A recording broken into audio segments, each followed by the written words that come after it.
విశాఖ జిల్లా గాజువాక మౌనిక మర్డర్ కేసులో దర్యాప్తు కొనసాగుతోంది. నిందితుడు రవీంద్రకి ఏప్రిల్ 10 వరకు రిమాండ్ విధించడంతో సెంట్రల్ జైలుకి తరలించారు. ఇప్పటికే సైంటిఫిక్ ఎవిడెన్స్ ని పోలీసులు కలెక్ట్ చేశారు. మొబైల్ డేటాని కూడా ఇన్వెస్టిగేషన్ టీం విశ్లేషిస్తోంది. మౌనిక మృతదేహానికి పోస్ట్ మార్టం పూర్తి కావడంతో పోలీసులు డెడ్ బాడీని బంధువులకు అప్పగించారు.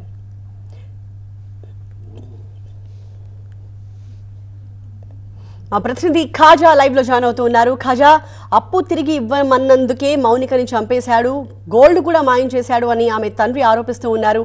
అదే పోలీసుల ఇన్వెస్టిగేషన్ లో రవీంద్ర దీనికి సంబంధించి ఏమన్నా వివరాలు చెప్పాడా?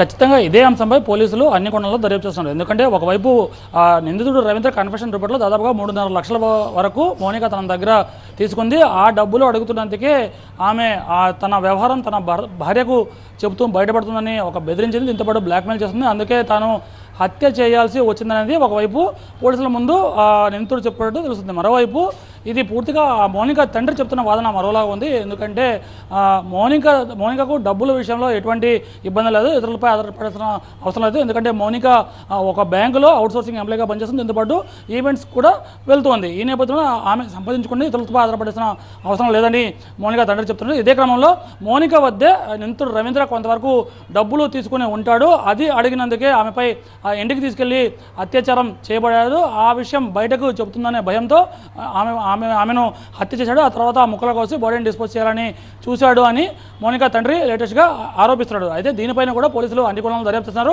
ఇద్దరు బ్యాంక్ అకౌంట్లు, అంటే ఇటువైపు హత్యలు మౌనిక, దీంతోపాటు నిందితుడు రవీంద్ర బ్యాంక్ అకౌంట్లకు కూడా పోలీసులు పూర్తి స్థాయిలో వెరిఫై చేసే పనిలో ఉన్నారు. మరోవైపు టెక్నికల్ ఎవిడెన్స్, ఇటువైపు మౌనిక మొబైల్ డేటాతో పాటు అటువైపు నిందితుడు రవీంద్ర మొబైల్ డేటాను కూడా విశ్లేషిస్తారు. ఎందుకంటే ఈ హత్యకు అసలు కారణం ఏంటి, హత్యకు ముందు అసలు ఏం జరిగిందనే కోణంలో ఇంకా దర్యాప్తు చేస్తారు. మరోవైపు బాధితురాలు అంటే మృతురాలి తండ్రి మరో కీలక ఆరోపణ చేశాడు. అయితే మౌనిక శరీరంపై ఒక ఆభరణాలు ఉండేవి. ఆ ఆభరణాలు దాదాపుగా 2 తులాలు ఉంటాయి. అవి మాయమయ్యాయి. అవి ఏమయ్యాయో ఇంకా తెలాల్సి ఉంది.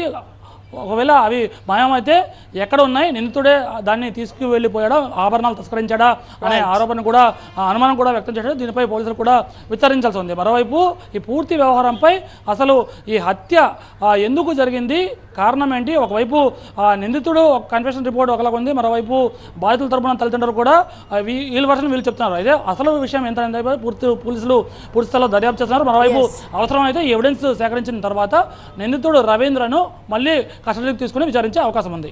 Right, thank you Khaja.